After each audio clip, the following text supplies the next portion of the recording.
I tell them all the time, I still ain't figured this out. I'm in it for the long run, I still ain't figured this out, man. She say she got the answers, I still ain't figured this out. He say he got the cures, I still ain't figured this out, man. And welcome to another episode of the Crappy Awesome Podcast. Thank you. It's a very special episode. We are on location for the first time in a long time with our friend Reverie. Hey, what's up? Welcome, Reverie. Thank you for having us in your house. Yeah, thanks for coming. That's awesome, right? Yeah. I'm like, right? Welcome to my new house. Yeah, she's in her new place. Amazing views. Let's jump into it, man. I was thinking about, like, we haven't talked in how long? I believe it was the interview that we did during, like, the peak of COVID.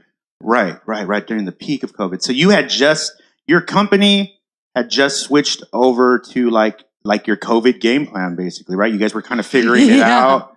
Things were moving. And as I was coming up, I was like, what do we normally talk about when we're on? Like, what have we've talked for many years now? What do you want to talk about? Like, what is something that's on your mind? Like, there's a lot I can ask you, because there's a lot of things I wonder about as like a friend, as like, you know, as an artist, as an inspiration. I wonder about stuff with you. But is there stuff that you want to talk about? Like, where are you at in your life right now? I guess if I were to talk about something, when is this going to come out? Soon, right? Yeah, like in a week and a half, I think. Okay, really soon. Okay, so I'm almost done with my album, and my album is going to be called Sometimes I Like to Sing. Yeah. And it's going to be full of singing. Yeah. And I feel like a couple years ago, I started really incorporating more singing into my music, and the numbers didn't do as well as when I just do straight rap shit. And I understand that as an artist, that's going to happen when you experiment, you know, and I feel like when I started doing more singing, I just kind of jumped in and people didn't really understand what was going on. Yeah. And I feel like the more I'm doing that style, the more people are starting to understand it. And also with this project, I feel like it's going to be a whole cohesive project, you know, so I feel like it's going to give people a chance to really understand what it is that I'm trying to do with my music now. And it's not to say that it's only going in that direction, but that's definitely one direction that I'm going to continue to explore. What is it when they look at it? What is it that they don't understand that you feel? Obviously, at this point, you have the data, right? Like, you know whether something works, something. I'm assuming that's what you're referring to, right? Yes. Like, numbers. Overall, the data, the numbers are a little lower. The numbers on the counters that people can see. Because I'm still making money, you know, but I'm talking about like YouTube views. I'm talking about plays on Spotify. I'm talking about stuff like that, you know? And what do you think that they're missing? When you sing and they don't get it, what part of it are they not getting? I feel like in the world that I started in my earlier career, it was like in the realm of super boom bap, rappity rap, hip hop, you know, and I feel like a lot of the fans in that world are not really open-minded to anything other than that. But I also feel like that has been years that have passed, and I feel like now even those people in that scene are becoming a little bit more diversified, and they're kind of opening their mind up to newer sounding music as well. So I feel like that is what I'm dealing with at the moment. Yeah. And I understand that I do have this fan base that I built, and they are expecting me to do a certain thing, and they like a certain thing from me. And I am just openly willing to experiment and do what the fuck I want to do, because it's my fucking art. Yeah. And if people don't like it, then they don't have to listen to it, you know? And if the people are going to like it, then they're going to like it. And people are liking it and they're understanding it the more I'm doing. But this has been like a really pivotal point in my career with my music specifically, that I have really had to decide if I'm willing to sacrifice and get some lower numbers now for the time being, as I'm building up this new sound, you know. And in order to push the art forward, exactly, you'll sacrifice. Exactly. So it's like, do I want to keep myself in a box and keep getting crazy views and crazy numbers on the stats and not really enjoy what I'm doing? Or am I going to kind of train my fan base to go this way and also allow myself to express myself artistically with freedom? You know, it's become this internal battle, and it's been this internal battle for me for the past couple of years, to be honest with you. And so I guess I'm deciding to do what the fuck I want, because I'm making a project called Sometimes I Like to Sing. And that's because sometimes I like to sing, you know, and that's just what it is, you know? Let me ask you this. So on the way up, we were all talking, shout out to Hip Hop Eddie, Gene Flow, 7 October's in the house. We're traveling up here, and they were just asking me, like, you know, what are you gonna talk to her about? And I was like, you know, the things that I always wonder about is like how's she doing? Right? Like that's always a concern of mine, because I know you as somebody I've known a few years now. I know that there's this other side to you that people rarely get to see, where you don't have to like defend whatever art you're making, and you're being by yourself and you're just with your friends, and it's very loving and it's super sweet and it's super like, but it's true, right? And so as a friend, I was wondering, will there be a time when you don't address the haters? Will there be a time when you've finally gone to a point where, because this is what we were discussing. It's probably super easy when you have 2 or 3 people who hit you up and say dumb shit. When it's 10,000, when it's 8,000, when you see comments, when you shut down something and they follow somewhere else to go just talk shit. But this is what I'm saying. Like, as a person, we were trying to like measure out, like, how easy is it to even get away from having to address critics? Like, how can you escape critics right now in the point of your career? Do you think that's possible? Absolutely not. No. Absolutely they just follow not. you. Yeah. Like I just actually made a little Instagram TV about this. I was talking about not trying to force people to like you or me or whoever, you know, because not everybody's going to like you. And then recently, I mean, every year I get more people talking shit. And I see a lot of, I know. Because more people know of you and just statistically. Exactly. Right. So, and I know that there's always going to be people that talk shit. Every artist gets shit talked to them, but I feel like some artists get more shit talked to them. And I feel like I am one of those artists. Right. And that's just from what I see. But you check a lot of boxes, no? Right? I check a lot of boxes. You talk a little you don't make traditional music. You're usually outside of the box, right? You're constantly trying to push. This is what it is. I feel like when you make something that's considered polarizing, right? Either a lot of people love it or a lot of people hate it. That's usually where the genius exists. And Eddie said something to me the other day. Well, me just stressing about something, right? Some artistic stuff. And he's like, the messenger always suffers. Yeah. Like, it's just, that is the job you're doing. You get inspiration that comes from wherever you believe it comes from, comes through you out to the world. And that is what it sounds like. A lot of people don't understand, like, well, why don't you just change it? That is what is coming through you. That is what you sound like. And I think as artists, a lot of the times, the challenge is to get exactly what you sound like in front of the people, and then also have to deal with them going, well, I don't like that. Yeah. I don't like it. I don't like the way you are as an actual person, is what they're basically saying. Yeah. And that's what I'm saying. So what would have to happen to escape that? Like, to escape that constant barrage? The only way to escape criticism is to quit. Yeah. That's it. Like, either I die or I quit. That's it. Those are the only options. So obviously if I die, fuck it. Mm-hmm. You know, like, you guys will have to deal with it. You know, like, I'm chilling if I die, but if I'm not going to quit, you know, if I don't die, I'm definitely not going to quit. I'm not going to quit anytime soon. I have no plans of quitting or taking a break or anything like that anytime soon. In a few years, maybe that will change, you know, but as of now, I'm just going to keep rolling. How do you not hurt too much with the criticism? Yeah, just with I'm sure you hear, dude. You've shown me like messages you've gotten. You show me stuff like, I can't imagine that as you get bigger, more people start doing that. There's always going to be a percentage. That percentage grows with the same percentage as your diehard fans a lot of times, right? Oh yeah. But that's what I'm saying. As a person, you're still a person. You know, like that shit.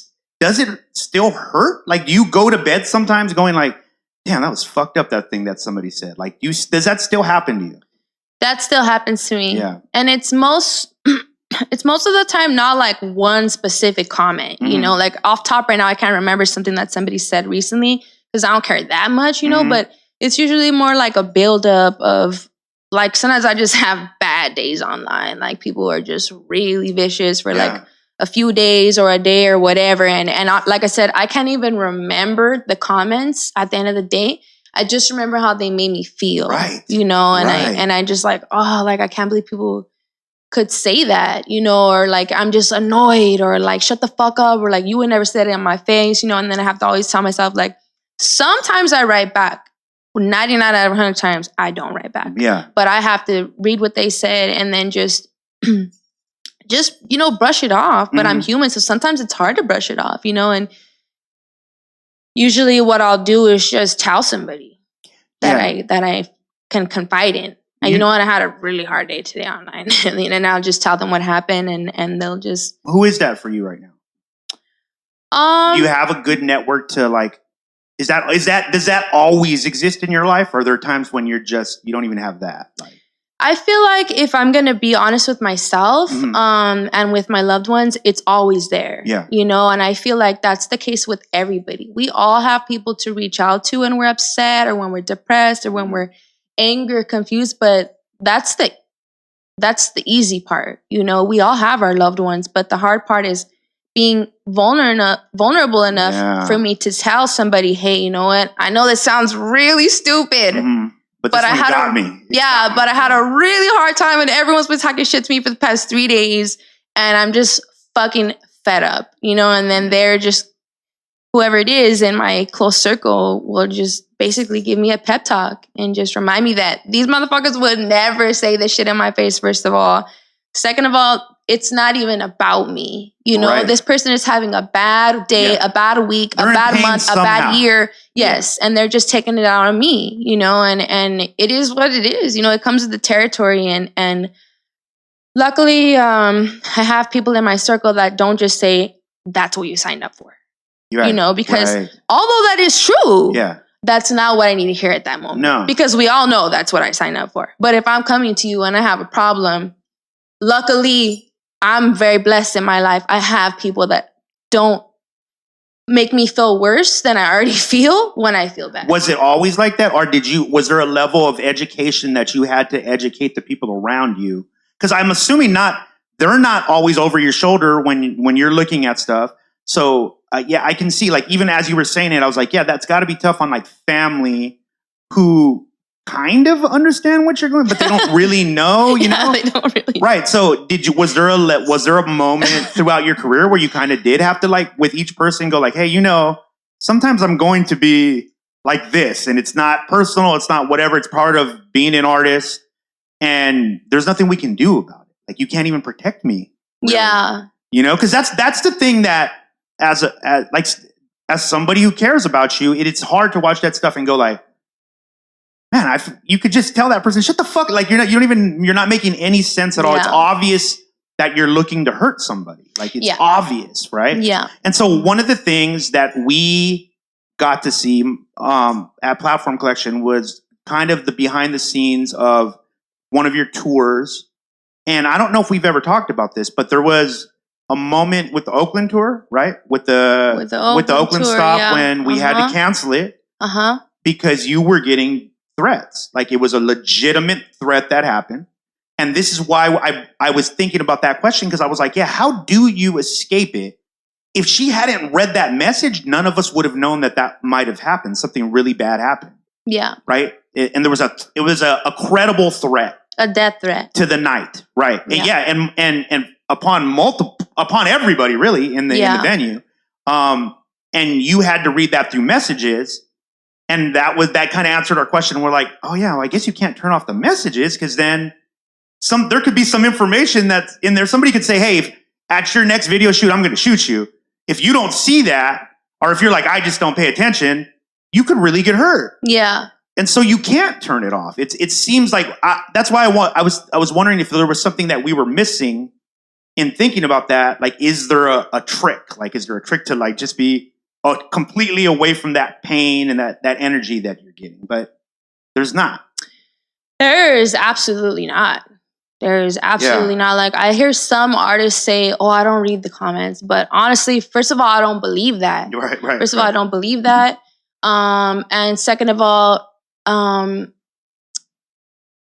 mean, also it's good to read the comments. You know, not all the comments are talking shit. Right. There's a lot of love. 99 out of 100 Right. comments is love. Yeah. Yeah, it's like that's, you know, it's not like everybody's coming at me sideways, you know, but it is definitely something that I've had to deal with since I started making music, and even before that. You know, I've always had haters. That's what I was saying on my IGTV.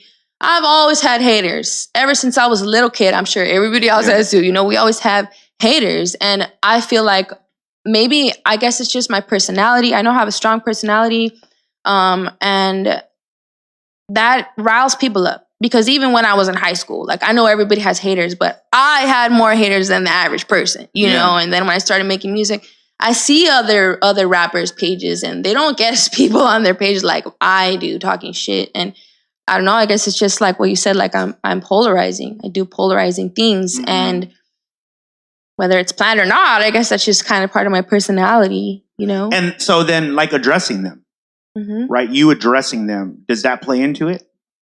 When you address the haters, do you feel like there's times where they're getting like, they feel like they're getting permission to argue back? Is that, you know what I mean? Yeah. That's what I wonder about. Because again, when I've seen you, you know, have to address something on there, I look at it and I wonder, I'm like, man, how do you just, because you're killing it, man. Thank you. You're killing it. Whatever they're saying is obviously wrong. Yeah.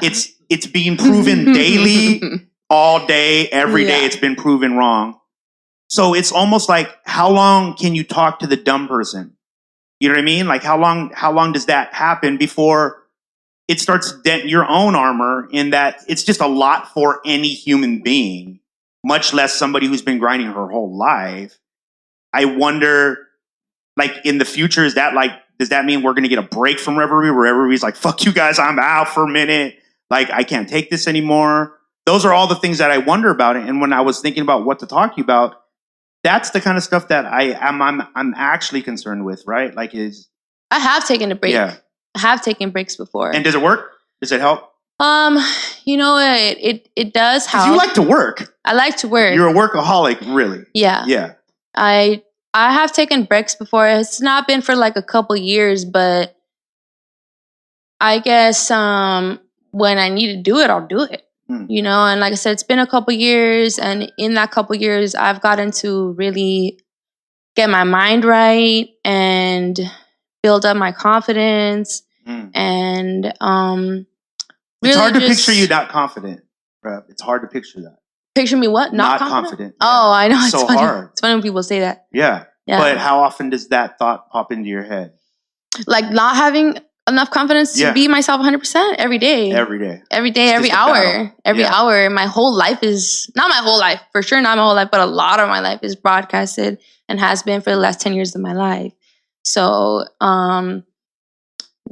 having eyes on me is it gives me a lot of pressure, you know? And I know everybody has pressure, and I just tell people sometimes make this comparison, like, you have your life and you have everybody in your life, your family, your friends, and there's a lot of gossip, you know, and that's just how life is. So imagine like the stress that you deal with gossiping from your friends and family sometimes, or your neighbors, or whoever, your business partners, whatever. Multiply by 1 million. Yeah, multiply it by how many followers do I have just on Instagram? Yeah. Like 140,000. Yeah. So times your problems in your life, gossiping and shit talking, times 140,000. And that's only on my Instagram. So that's my life. Yeah. You know?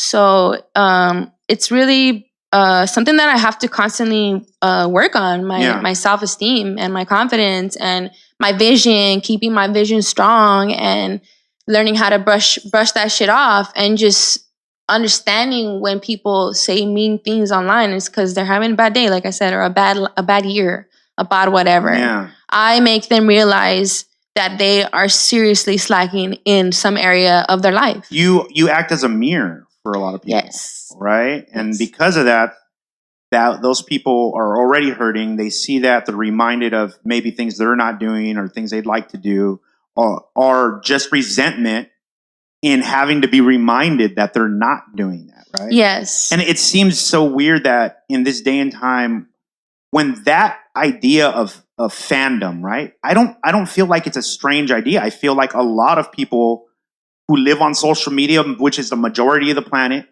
understand these concepts. So it's very hard for me, again, when I see them go through it, I wonder, like, is that like a social, that person could be a sociopath, because it seems like they want to hurt people.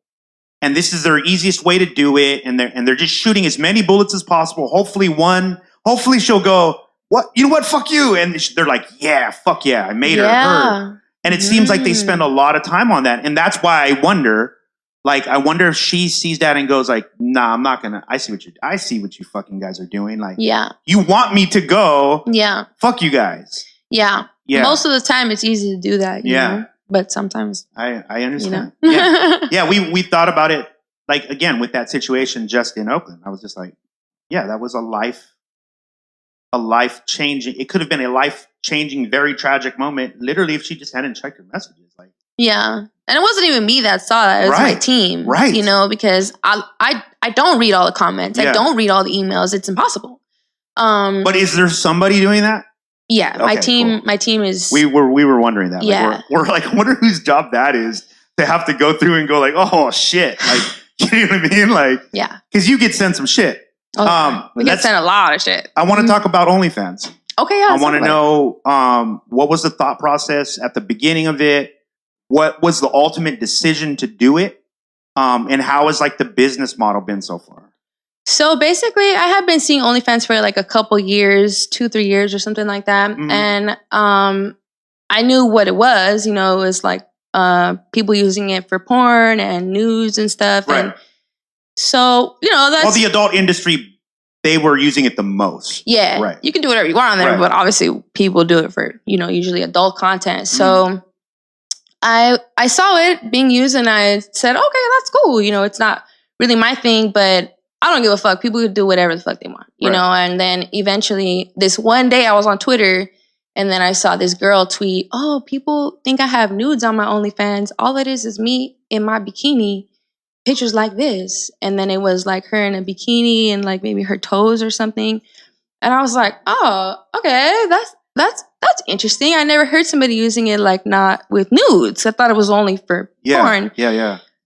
And then I was just whatever that happened. And then I saw another girl tweeting, oh, this is my OnlyFans content. It's just like lingerie shit. And then this is, you know, and then I started getting curious, but I was like, oh shit, so you don't have to do nudes or porn to be on OnlyFans. Like, that's cool. Okay, let me think about it. And then I guess I was thinking about doing it. And then now that I knew I didn't have to do like nudes, but basically I just came to this realization one day that all the girls who are where I want to be at the top of the music industry are half naked. Okay. All the top rappers, females, are half naked. They're all in fucking thongs. They're all shaking their ass. They're all just doing that, you know, like, sex sells, you know, and beauty is a very strong tool that I decided to use. I have built this empire off of not really being sexual at all, pretty much over the past few years. And I built an empire off that shit. So I don't even need to use my looks, you know what I mean? But I decided that, well, I'm going to be there where they are eventually. So I might as well start doing it, using my body now, because I'm going to be there where Meg Thee Stallion is, where Nicki Minaj is, where Cardi B is, where Lady Gaga is. You know, they just use their body because they have beautiful bodies. And I work hard to look like this. And I saw a lane that was open and that I decided I wanted to experiment with. And that was really the last straw. That's like it in a nutshell. But I thought about it for months. I did a lot of research about it. I thought about all the possible outcomes. I had to think about what was going to be the aftermath. of me doing this and Sure. like the negative aftermath, which I definitely do deal with. So yeah, that was just the last straw in my head. I was like, you know what? Meg the Stallion's right here twerking in a thong on her Instagram every day. Like, I think I'm about to get some fucking money for showing my body. Yeah. And that's just what I do on OnlyFans. I take pictures in lingerie. I take pictures in bathing suits. Take pictures on my toes. Like, like shit like that. And people are eating it up. I'm making a shitload of money on there. I'm making a shitload of money. Yeah. So it's cool. And I'm not doing porn or nudes, but my pictures are really sexy. My pictures are very sexy. And it's just something that people enjoy from me. Do you like it? Are you like, because that's the other thing is we've also been able to see you grow into a woman. Yeah. From, people legitimately started as a kid. Like you were a young kid. I was a teenager when I started making music. And then it seems like there was a part of your career where you did start stepping into your womanhood and going like, yeah, I am a woman. This is how I feel. And you even started talking more about that stuff. So the natural transition into this of what you represent as freedom to manage your own self. Yeah. Right? To manage your own sexuality, to not have anybody take over that, not speak for that. You're taking control of that completely by doing this. Yeah. The ripple effect that it had through the industry, right, was evident. I watched it. More within the radius of the things we all do, more OnlyFans popped up than it had ever before after they saw you having some success on it. Yeah. And I've also noticed that the opinion has changed on it. Mm-hmm. Some of the opinion from a lot of the traditionalists, right? People in the industry are traditionalists, started off with immediate hate. Yeah. And now I've even heard their conversation starting to go into like, well, I date a girl who's in it and it's not that bad. I get what it is. But you have a big part of that. Like, I mean, I know that doesn't sound crazy to you. You know that, right? Like you do have a big part of that conversation happening. Right? I thought so, but I haven't really heard anybody tell me that. Well, I'm telling you, it's our job to part of our job is to pay attention to this shit. That is absolutely happening. So I'm wondering if now that you're doing, have you seen, like, where does it evolve to? What is the process? Walk us through the process for a new customer. What do they do? So basically, you subscribe to my OnlyFans and then you can chat with me. And I have exclusive content that's only available on my OnlyFans that I don't post on Instagram or YouTube or Twitter or anywhere. Right. And sometimes people will subscribe to my page and pay like $20 to subscribe. They won't buy anything. And then they go and talk shit like, oh, all your content's the same as Instagram. But it's like, okay, you didn't even want to pay anything once you got inside. When you know what time it is, then get the fuck on. Yeah. I don't even need subscribers like that. They wanted more free stuff. Yeah, they wanted more free stuff. But the reason I bring that up is to say that it's completely different content. It's completely different content. Okay. Like this is, it's like if you want to see me in lingerie. If somebody talks, there I am on OnlyFans. They chat to you. Like, what do you mean? Like they talk with you? I do chat with all of my subscribers. So basically, I cannot answer all of my DMs on Instagram, on Facebook, on Twitter, on it's like SoundCloud. A premium. It's a premium. Right. So if you want to talk, and I tell people sometimes on my Instagram, hey, I can't. I'll write back to people when they send me nice things. I'll give them, oh, thank you so much. But if they keep talking to me, or specifically if they're only talking about my looks, then I say, hey, you know what? I'm having a good time chatting with you, but you need to, if you want to continue this conversation, you can subscribe to my OnlyFans because I don't have time to talk with everybody on Instagram. And some people are like, oh, you don't want to talk to your friends? Like, fuck off. Okay, fuck off. I'm not even good. We all know what that means. I don't have time to answer everybody's messages. If you're going to make a big deal about that, fuck off. I don't care. So basically I chat with people every single day. And that's just part of my routine now. And now it's part of the brand that circulates money. And it's what do they call it? What's that income? It's passive income, right? Because it's a business that makes money even while it's just constantly making money. Right? Yeah. So I don't think I really do feel like you kind of ushered in. Because the people that I've seen talking about doing it now, for sure there's some of those people that I know for a fact were like, fuck that, that's fucking whack, blah, blah, blah.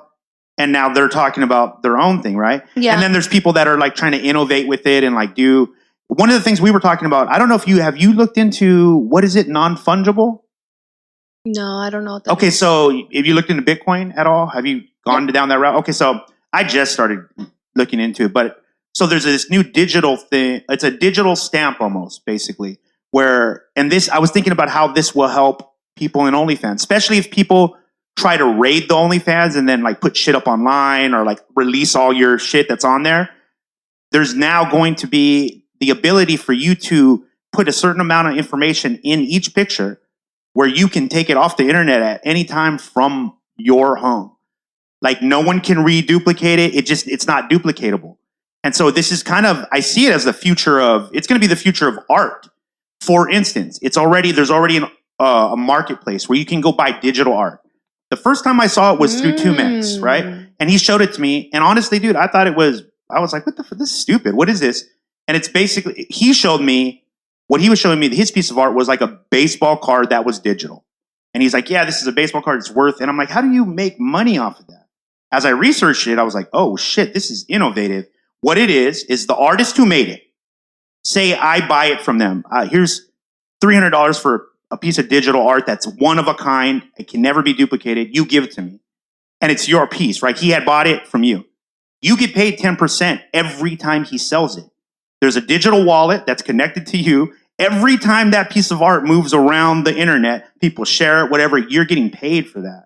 And I saw that as like, whoa, that's the future. Yeah. Especially for people like you who your content, that it's valuable to you. Every piece is valuable to you. So if people are just taking it and ripping it and reproducing it and making it, changing the colors and like all the stuff you're working very specifically to do, I could see this as one of those things that will probably block that in the future. Yeah. But it's definitely something you should look into. I just started looking into it for a lot of the stuff we do because I could see how the value overall goes up. Now you could do a one-of-a-kind picture for OnlyFans that cannot be reproduced, cannot be copied, and then you can add more information. I heard deadmau5 is going to do a series of art pieces where the music is embedded into the art piece, and you can only get it there. That's cool. So as I'm starting to see all these people work, it's exciting because I'm just like, oh, this is a lot of people could use this for lots of different things. But for the best part, I think it's like the artist is finally going to find a way to get back, like making digital art. Yeah. Like you do, right? You're constantly making digital art, but you're also in the fashion world. Your fashion line has exploded. Yeah. I mean, we've run into like complete strangers that are like, we're Satori mob. And we're like, oh shit, like that's cool. Yeah, and then it's overseas. I see people overseas in Europe repping Satori mob. Talk about the brand. Where is it at? What's next for it? So the brand, it's like really like taken off. My brand is 4 years old now, the Satori mob, and I mean it's just crazy. We're shipping all over the United States, all over the world. Every continent except for Antarctica. Yeah. So it's just wild. Like you can't see it, but there's some boxes right there, but there's a bunch of merch in here. We have the closets. We have huge closets in here, and they're all just filled with the stuff that we keep just flipping. It goes, and then we make more. And then I'm experimenting more with accessories. I just dropped my first ashtray. I dropped coffee mugs, a travel mug, keychains. These are my new eyelashes. Wow. This is my new tracksuit. It has your brand on it, right? Yeah, that's dope. So I'm just doing a lot with the brand. I am right now. I am in the middle of I'm gonna do a kind of a change to my brand pretty soon that I don't really want to talk about because it's not really ready yet. Is it extreme? It's not extreme, and I don't know that everyone's gonna even notice it. If I do it smooth enough, they won't. Gotcha. But I just have decided to take another approach with my brand that you will see sometime this year for sure. But I'm just evolving. The brand is evolving. I'm the creative director of everything. Absolutely. So my vision is just evolving and expanding. And then the clothing line is like another thing that is not just a means of making money for me. It's also an artistic expression, and it's something that I really enjoy doing.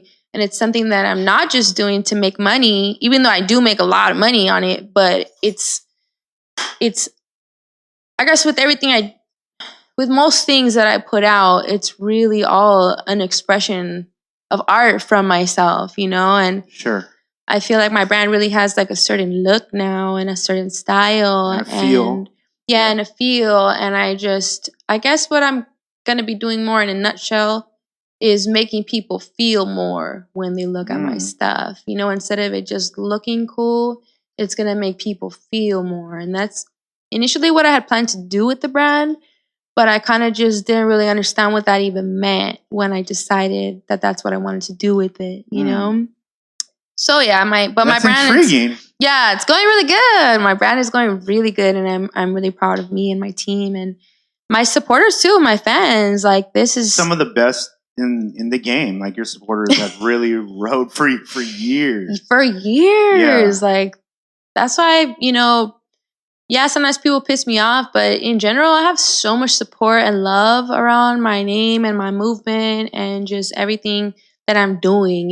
At the end of the day, I already have my fucking hardcore fan base that is never gonna turn on me. Right, right. I could do whatever the fuck I want. And they go to war for you, They too. go to war for me, and that's really cool because not every artist has a fan base like that. And also, not every artist is doing what they're doing publicly by being themselves, who they really are. I'm really myself through and through online. Right. And I don't show every part of myself, but the parts that I do show of myself are definitely parts that really do exist in me. Yeah. And it's just cool. It's just such a blessing getting to be who I am. Hey guys, just taking a quick break from the show to give you some important information. Platformcollection.com. Go there. Support the artists we support. We've been doing this for quite some time now and have amassed a ton of content, videos, music, exclusives, podcasts all over at platformcollection.com. We go back for a while. I'm talking 300-400 episodes of Crappy Awesome alone. So you guys can go there. You guys can find amazing stuff. Sit back, listen, put on your headphones, watch it in video, and just take in some really great artistry. Independent artists is where we're at. It's what we love. That's what we do. We follow independent art, bring it to you, and we think we've amassed a lot of the hardest working artists in the game right at platformcollection.com. So go there. And last but not least, make sure you guys go over to 2Mex TV. It's another project that we have.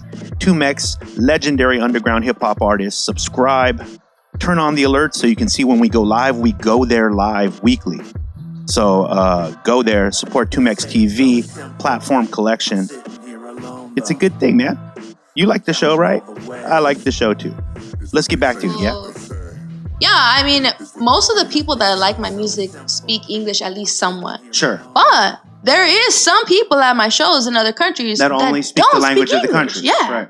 And they tell me, Reverie, I love your music. I don't even speak English. You just make me feel so like pumped up and you're so inspiring. And I like when you talk shit and I'm just like, oh shit, that's so cool. Like, and I guess it's just my confidence. I guess it's just how I represent myself, like I feel like I empower a lot of people. A lot of people tell me that I make them feel empowered, which is really cool. Because I know how people that make me feel empowered make me feel. So to know that I'm doing that for other people, it's really an amazing feeling, When was the last time, in a good way, like fans made you cry? When was the last time that happened? Because I know it's happened. Where you were just so touched by like, man, this person, holy shit. Man, I mean, honestly, even just thinking about it right now, I'll get a little bit emotional because honestly, that happens frequently. Like, I'm not like breaking down crying, but my eyes will tear up at the messages that people send me. Yeah. Like, people are always, since I started making music 10 years ago, they always tell me like, oh, your music, I was going to commit suicide and I heard your music and I didn't do it. Or your music helped me get clean from an addiction. Music helped me leave an abusive relationship. Music helped me forgive my parents.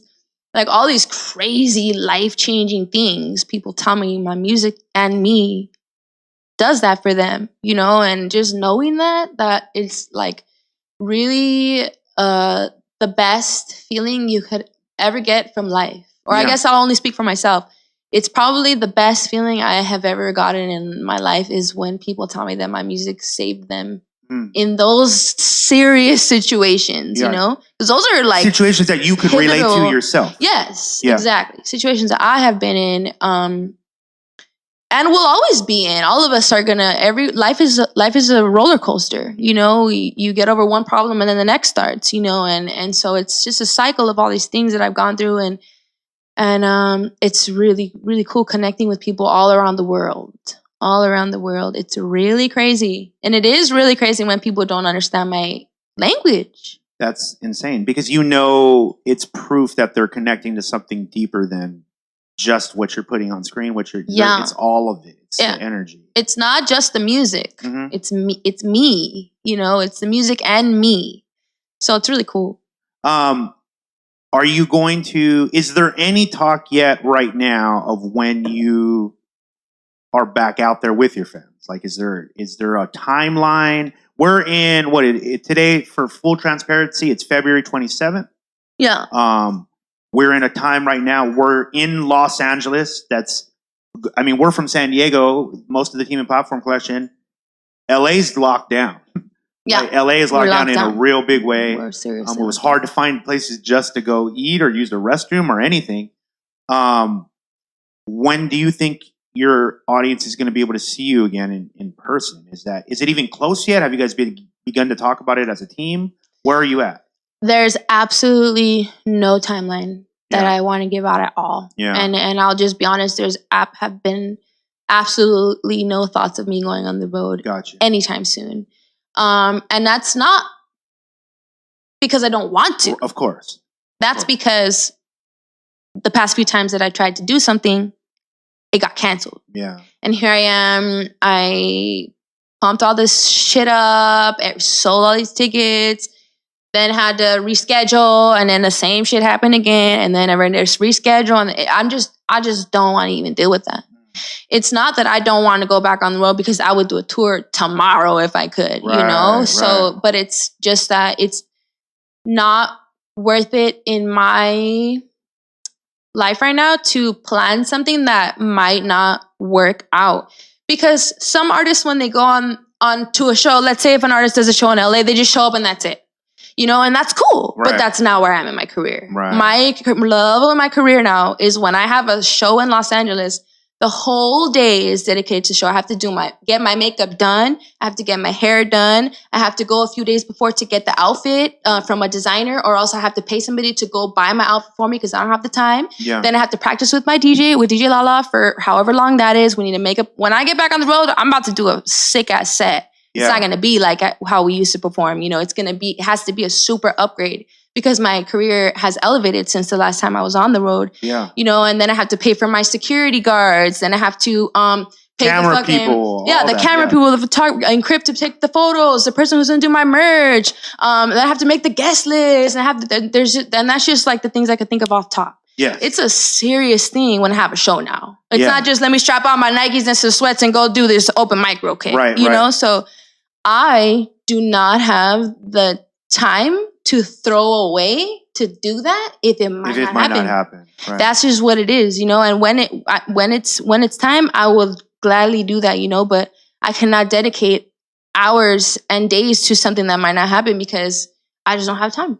I don't have that time right now. Is there? I'm just wondering. I'm just spitballing right now because I want to know if there is there. I've seen people innovate. We're actually talking to some companies. I'll talk to you after about it, but we're talking about companies of people really innovating on how to bring back a live feeling in this weird way, right? Have you looked into any of that yet? Have you looked into, because I know we talked the first time we talked with COVID, you're like, I'm not doing the streaming concerts. I don't like it, blah, blah, blah. Have you seen now that there are people that are starting to innovate in that world where it's starting to look a lot better, and it seems like the audience is starting to I've tuned into a few of them, and it seems like the audience is like really like, it almost feels like they're there.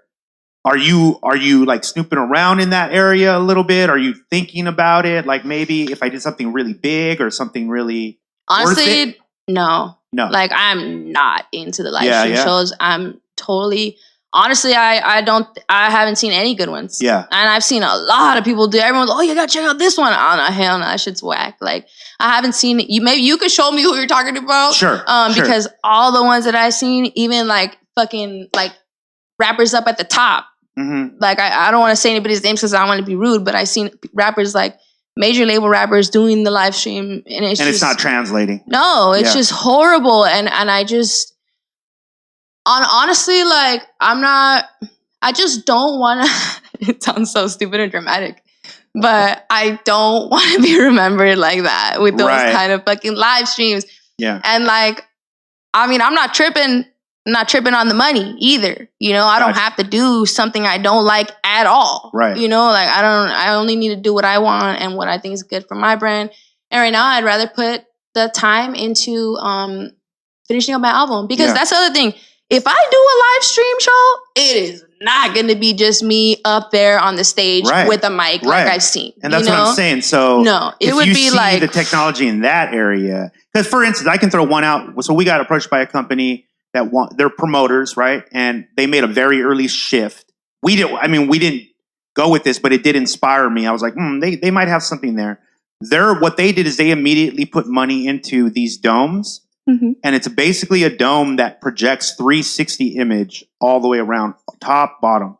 So you could bring someone into like the street with you, or you could bring them into the clouds with you, and the way they were pitching it is like the stage in the middle, 360. It's very limited, so it would be more of a premium show, right? Super fans and whatnot. But it was really interesting, and I was like, okay, we're weird. We haven't bought in yet to like. I don't like the rapping in front of the camera. I don't like that. I don't think it works. I think it kind of damages the art. But when I saw this, I was like, oh, they might be on. In fact, you know what was a cool thing is in the room, it's 360, right? They can make wind happen. They can put aroma in the air. And they were talking about like how some artists were like, you could literally script almost a play.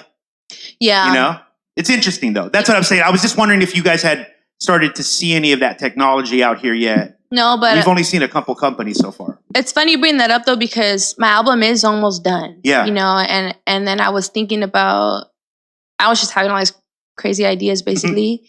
And then I was thinking about something I could do for my album release. Oh yeah, yeah. And I won't say what that is because I don't want to give away my ideas, but more importantly, in case I don't do it. Got you. But I was like thinking, I just like got these cool ideas about something I could do that I haven't seen. Yeah. And that would make me like more excited about doing it. Yeah, I was thinking about it. But also, like I said, it's I told you how it is on the show day in LA.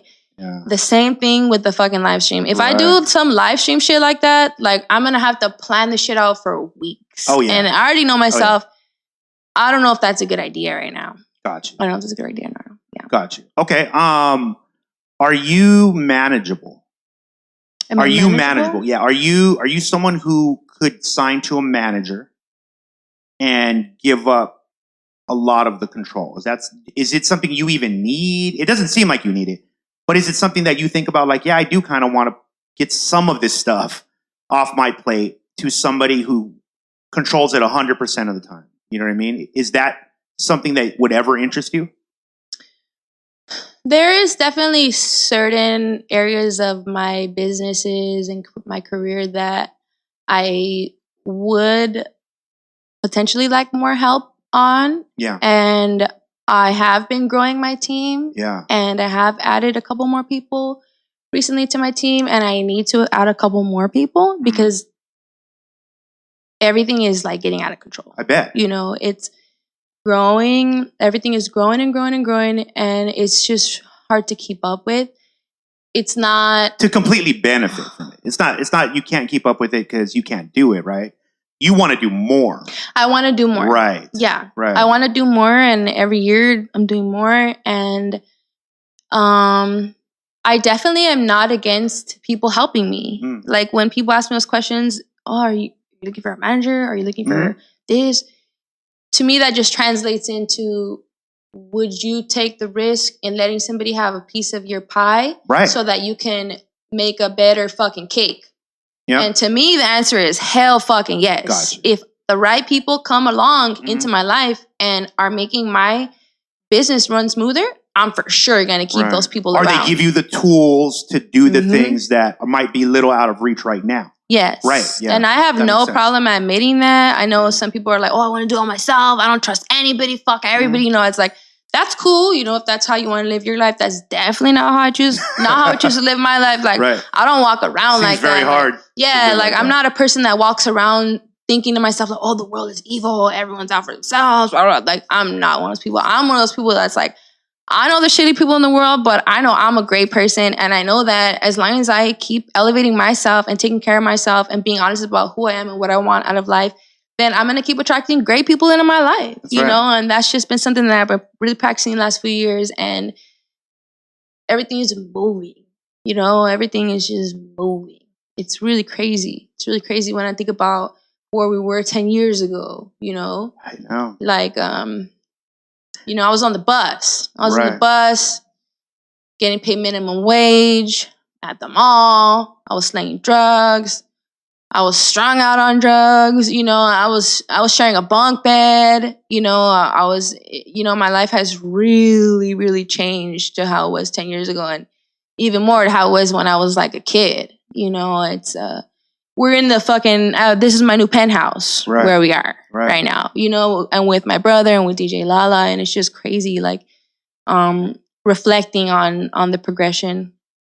You know, and I don't really reflect that much on the progression because I'm like a person that's always striving for more, you know, which is a good thing and a bad thing, but it's good for me to have conversations like this so I can just reflect on what I'm doing. You know, like earlier I went to go, my homegirl, Vases to Vases, she has a floral exhibit right now. I saw that on your story, yeah. Beautiful. So I went to go show support, and then when I was there, I was like, oh, I'm so proud of you, like, you know, and then she was like, girl, I'm so proud of you, like, look what you're doing. I'm like, oh shit, I forgot I'm doing all those things, like, you know, like I'm always focused on the next thing, and it's just it's just crazy. Anyways, point being, it's just crazy to see the progress. Yeah, I think it's super important that you are at least allowed. That's why I ask. I wonder, like, is there people that are make sure that, I think it's important that the people around you allow you to smell the roses as often as possible, because fuck, man, if anything, this last year has shown, like, this shit can flip in the second and people can be gone, and that regret is, you know, not something you wish upon anybody. You know what I mean? But I think, man, I think you're fucking killing it, man. I'm always happy to talk to you. You're always inspiring after. I feel like I'm floating a little bit after all the time because I'm cool. Like, fuck yeah, like, go get that shit, right? Yeah. And I just want to say for sure, for people who are listening, a lot of Reverie story is at On Crappy Awesome. We've had the fortunate thing, and I appreciate that, by the way. I know you don't have to do this. There's nothing about this that you have to do. And you always have looked out. You've always have sat down with us and given us some time. And I appreciate that. I love you for that. It's undeniably helped us. Undeniably. Good. I'm glad to hear that. I love you guys too. I appreciate you documenting my journey. You know, it's cool. Yeah. And I think if you are listening to this on Spotify or wherever podcasts are found, you can always go back, watch the video. The video is on YouTube, on Instagram, but you can also go back all the way to the very, very beginnings. We have literally Reverie's first podcast interviews are on there. And you can see the growth. Yeah. You can see every step of the way she checked in with us at every level. And I hope you continue to do that. Definitely. Thank you so much for being on the show. Yes, thank you for having me. It's always awesome. And your place is awesome. Thank you. Let's do some shots. Okay, let's do it. We'll see you guys next time. Platformcollection.com. Go there. Support what we support. That's how you can support us. And thank you guys so much for supporting the show. It's been amazing. We'll see you guys next time. I'm in it for the long haul.